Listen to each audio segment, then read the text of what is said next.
Praise the Lord. ദൈവനാമമഹത്വം ഉണ്ടായിരിക്കട്ടെ. കർത്താവിൻ്റെ സന്നിധി പ്രഭാതയാമത്തിലായിരിക്കുമ്പോൾ പ്രിയ മക്കളെ, ഇന്നത്തെ ചിന്തയ്ക്കായി എടുത്തിരിക്കുന്നതെന്ന് പറഞ്ഞാൽ ഒരു യഥാർത്ഥ സ്നേഹിതൻ എങ്ങനെയായിരിക്കണം.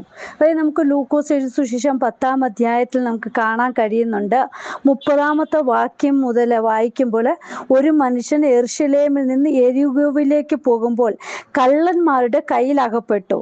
അവർ അവനെ വസ്ത്രമഴിച്ച് മുറിവേൽപ്പിച്ച് അർത്ഥപ്രാണനായി വിട്ടേച്ചു പോയി. ആ വഴിയായി യാദൃച്ഛിക ഒരു പുരോഹിതൻ വന്ന് അവനെ കണ്ടിട്ട് മാറി കടന്നുപോയി. അങ്ങനെ തന്നെ ഒരു ലേവ്യനും ആ സ്ഥലത്തിലെത്തി അവനെ കണ്ടിട്ട് മാറിക്കടന്നുപോയി. ഒരു ശമര്യക്കാരനോ വഴി പോകയിൽ അവന്റെ അടുക്കലെത്തി അവനെ കണ്ടിട്ട് മനസ്സലിഞ്ഞ് അരികെ ചെന്ന് എണ്ണയും വീഞ്ഞും പകർന്ന് അവന്റെ മുറിവുകളെ കെട്ടി അവനെ തൻ്റെ വാഹനത്തിൽ കയറ്റി വഴിയമ്പലത്തിലേക്ക് കൊണ്ടുപോയി രക്ഷ ചെയ്തു. പ്രീതിമക്കളെ നോക്കൂ, ഹല്ലേലൂയ. ഒരു പുരോഹിതനും ലേവ്യനും അതുവഴി ഹല്ലേലൂയ ഈ മനുഷ്യനെ കണ്ടിട്ട് അവർ ഒന്നും അറിയാത്ത വിധത്തിൽ അവര് അങ്ങ് കടന്നുപോയി. പക്ഷേ ശമര്യൻ, പലപ്പോഴും നമ്മുടെയും ജീവിതത്തിൽ ഇതാണ്. നമ്മളെ ഇന്നവർ സഹായിക്കും, ഇവരുടെ അടുക്കൽ ചെന്നാൽ നമുക്ക് ഇതിന് മറുപടി കിട്ടും, ഈ വിഷയം ശരിയാകുമെന്നൊക്കെ വിചാരിക്കും. പക്ഷേ ആ ജീവിതങ്ങൾ ചിലപ്പോൾ നമ്മളെ തള്ളിക്കളയും, അതിന് മറുപടി തരാതെ, അല്ലെങ്കിൽ അതിൽ ഹല്ലേലൂയ ഒരു കാര്യം പോലും ഒന്നും നോക്കാതെ അവർ വിട്ടേച്ചു പോകും. ഇതിന് എനിക്കൊക്കത്തില്ല, അല്ലെങ്കിൽ ഇപ്പോൾ സാധിക്കത്തില്ല, സമയമില്ലെന്നൊക്കെ പറഞ്ഞ് മാറിപ്പോവും.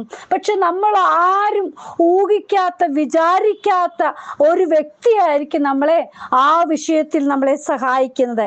പ്രീതിമക്കളെ നോക്കൂ, ഇവിടെ ലേവ്യനും കടന്നുപോയി, പുരോഹിതൻ എന്ന് പറഞ്ഞാൽ എല്ലാവർക്കും എല്ലാം ചെയ്തു കൊടുക്കേണ്ട, മാതൃകയാകേണ്ട ഹല്ലേലൂയ വ്യക്തിയാണ് ഈ പുരോഹിതൻ എന്ന് പറയുന്നത്.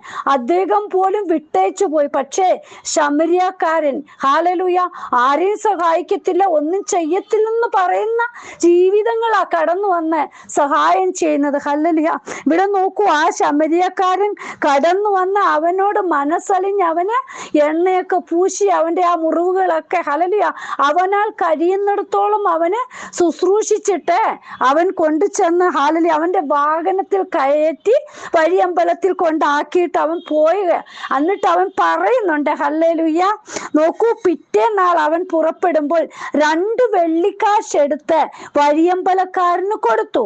ഇവനെ രക്ഷ ചെയ്യണം, അധികം വല്ലതും ചെലവിട്ടാൽ ഞാൻ മടങ്ങി വരുമ്പോൾ തന്നുകൊള്ളാമെന്ന്. നോക്കൂ പ്രീതിമക്കളെ, നോക്കൂ, അത്രമാത്രം ആ ശമര്യക്കാരനെ, ആ വ്യക്തിയോട് സ്നേഹം, ഹല്ലേലൂയ മനസ്സലിവ് തോന്നി. ഹല്ലേലൂയ, ഇത്രയും കാശ് ഇരിക്കട്ടെ, ഇനി എന്തെങ്കിലും അധികമായിട്ട് വന്നെങ്കിൽ എന്നോട് പറയണം, ഞാൻ തന്നുകൊള്ളാം. ഹല്ലേലൂയ അന്നും പറഞ്ഞല്ല, ഇത്രയേ ഉള്ളെന്ന് പറഞ്ഞ് ഇട്ടേമിച്ചങ്ങ് പോവല്ല, മടങ്ങി വരുമ്പോൾ ഞാൻ തരാം. പ്രീതിമക്കളെ, ഹല്ലേലൂയ നമ്മുടെ അപ്പച്ചൻ ഇതുപോലെയാ നമ്മോട് കൂടെ ഇരിക്കുന്നത്. നമ്മുടെ ആവശ്യങ്ങളിൽ നമ്മളെ സഹായിക്കുന്ന കർത്താപ്പച്ചൻ നമ്മളെ കൈവിടത്തില്ല. ഹല്ലേലൂയ.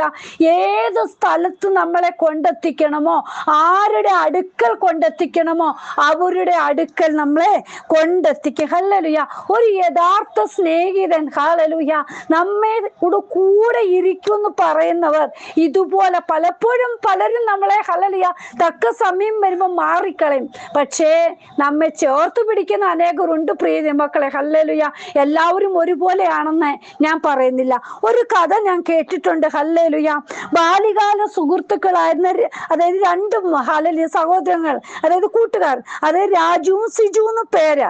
നമുക്ക് ഇവര് ഹൈസ്കൂൾ വിദ്യാഭ്യാസം വരെ ഒന്നിച്ച് ഒരേ ബെഞ്ചിൽ ഇരുന്ന് പഠിച്ചവരാ.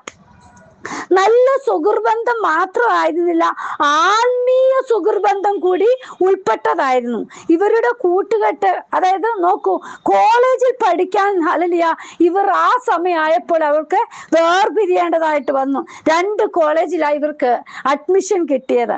എങ്കിലും ഇവർ അവധി ലഭിക്കുമ്പോൾ ഒന്നിച്ചു കൂടുക പതിവായിരുന്നു. ഇവർ 2 പേരിൽ തമ്മിൽ അറിയാത്ത യാതൊരു വിഷയങ്ങളും ഇല്ലായിരുന്നു. കാരണം ഏതൊരു കാര്യവും പലപ്പോഴും ഷെയർ ചെയ്യുക പതിവായിരുന്നു. നോക്കൂ, കോളേജ് വിദ്യാഭ്യാസം കഴിഞ്ഞ് രാജു കാനഡയിൽ ഉപരിപഠനത്തിനായി പോയി. അവിടെ പഠിച്ച് നല്ലൊരു ജോലിയൊക്കെ ലഭ്യമാകുകയും ഉന്നത പദവിയിൽ എത്തിച്ചേരുവാനും ഈ രാജുവിന് സാധിച്ചു. പിന്നീട് രാജു അനുഗ്രഹിക്കപ്പെട്ട വിവാഹമൊക്കെ കഴിഞ്ഞ് നല്ല ഫാമിലി ലൈഫൊക്കെ അങ്ങനെ ഇരുന്നപ്പോഴാ രാജു തൻ്റെ നാട്ടിലേക്ക് വന്നത്. അപ്പോഴാ തൻ്റെ സുഹൃത്ത് സിജു ആണെന്നുള്ള വിവരം ഈ രാജുവിന് അറിയാനിടയായി തീർന്നത്. അന്ന് അതുമെന്തോ ക്യാൻസർ എന്ന മാരക രോഗം അവനെ പിടിപെട്ടത്. അവന്റെ മാതാപിതാക്കൾക്ക് പോലും താങ്ങുവാൻ കഴിയാത്ത വിധം പ്രയാസഘട്ടത്തിൽ കൂടി കടന്നു പോവുക, അതായത് ഈ സിജുവിന്റെ ഫാമിലി. ആ സന്ദർഭങ്ങളിൽ സുഹൃത്തായ രാജു സിജുവിന്റെ വീട്ടിൽ എത്തി. എന്നിട്ട് വിശേഷങ്ങളെല്ലാം ചോദിച്ചറിഞ്ഞ് സിജുവിന്റെ എല്ലാവിധ സാമ്പത്തിക ഇടപാടിലും ആവശ്യങ്ങളിലും രാജു സിജുവിനെ സഹായിച്ചു.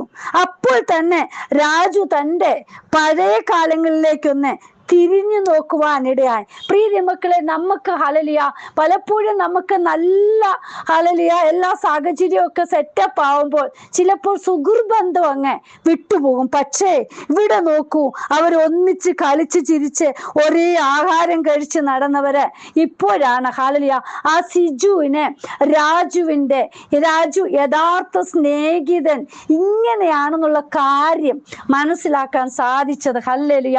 അതായത് ഒരു സ്നേഹിതനെ പോലെ, സഹോദരനെ പോലെ, അപ്പനെ പോലെ വീട്ടിലുള്ള ആ റോള് മുഴുവൻ ചെയ്യാൻ ഈ രാജു എന്ന് പറയുന്ന സുഹൃത്തിന് സാധിച്ചു. ഹല്ലേലൂയ. പ്രിയ മക്കളെ, നമ്മൾ ഇതുപോലെ ആയിരിക്കണം. ഹല്ലേലൂയ. ഏത് സാഹചര്യത്തിലും ആരുടെയും ഒപ്പം നിന്ന് നമ്മൾ ഒരു വിധത്തിൽ സുഹൃത്തായിരുന്നു.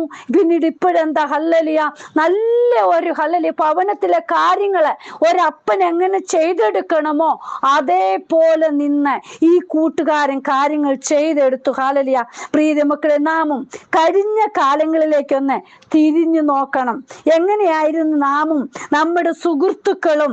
അതായത് സദൃശവാക്യം 17:17 പറയുന്നുണ്ട്, സ്നേഹിതൻ എല്ലാ കാലത്തും സ്നേഹിക്കുന്നു, അനർത്ഥ കാലത്ത് അവൻ സഹോദരനായി തീരുന്നു. ഹല്ലേലൂയ.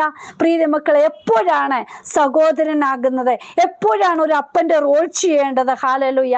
അതായത് തക്ക സമയത്ത് നമ്മൾ പ്രവർത്തിക്കുന്നവരായിരിക്കണം. യഥാർത്ഥ സ്നേഹിതൻ തമ്മിൽ ഭാരം ചുമക്കുന്നവരായിരിക്കണം. നമുക്ക് മറ്റുള്ളവരെ സഹായിക്കുവാൻ മനസ്സുണ്ടായിരിക്കണം. നമ്മെ തന്നെ നോക്കി മുന്നോട്ട് പോകാതെ കർത്താവ് തരുന്ന നന്മകൾ മറ്റുള്ളവർക്കായിട്ട് പങ്കുവെക്കുന്നവരായിരിക്കണം. അതുകൊണ്ട് യോബിന്റെ പുസ്തകത്തിൽ പറയുന്നുണ്ടല്ലോ, യോബ് സ്നേഹിതന്മാർക്ക് വേണ്ടി പ്രാർത്ഥിച്ചപ്പോൾ യഹോവ അവന്റെ സ്ഥിതിക്ക് ഭേദം വരുത്തി.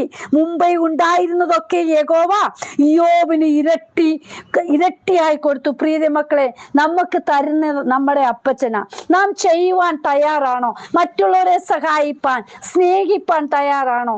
പ്രാർത്ഥനയാകുന്ന വലയത്തിൽ നമ്മുടെ ജീവിതങ്ങളെ വെച്ച് നമുക്ക് പ്രാർത്ഥിപ്പാൻ നമ്മൾ തയ്യാറാണോ? എങ്കിൽ ദൈവം നമ്മെ ആ നല്ല കൂട്ടുകാരനെ പോലെ, ആ ശമരിയക്കാരനെ പോലെ ദൈവം നമ്മെ മാനിക്കുന്ന അപ്പനാ. നമ്മൾ മറ്റുള്ളവരെ കാണുമ്പോൾ ഇട്ട് കളഞ്ഞിട്ട് പോകുന്നവരായിട്ടല്ല.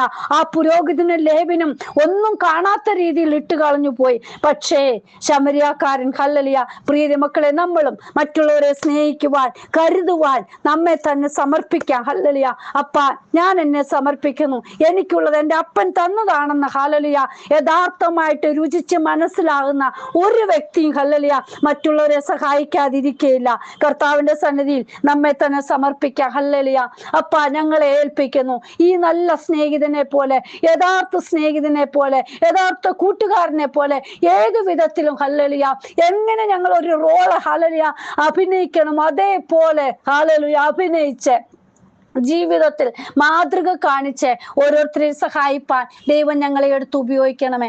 അപ്പനെ കാണിച്ചു കൊടുക്കുന്നവരായി, അപ്പന്റെ സ്നേഹം പങ്കിടുന്നവരായി തീരുവാൻ ദൈവം സഹായിക്കണം. ഇന്ന് വചനം കേൾക്കുന്ന ഓരോ മക്കളുടെ ജീവിതത്തിലെ വലിയ ഒരു മനസ്താപം ഉണ്ടാകുവാൻ, മറ്റുള്ളവരെ സ്നേഹിപ്പാൻ, കരുതുവാനുള്ള ഒരു മനോധൈര്യം ഉണ്ടാകുവാൻ ദൈവം സഹായിക്കണം. കരങ്ങളിൽ സമർപ്പിക്കുന്നു. പ്രാർത്ഥന കേട്ടതിനായി സ്തോത്രം. യേശുവിൻ നാമത്തിൽ തന്നെ ആമേൻ. God bless you all. വിനുവജു, മുംബൈ. ഹല്ലേലൂയ. സ്തോത്രം.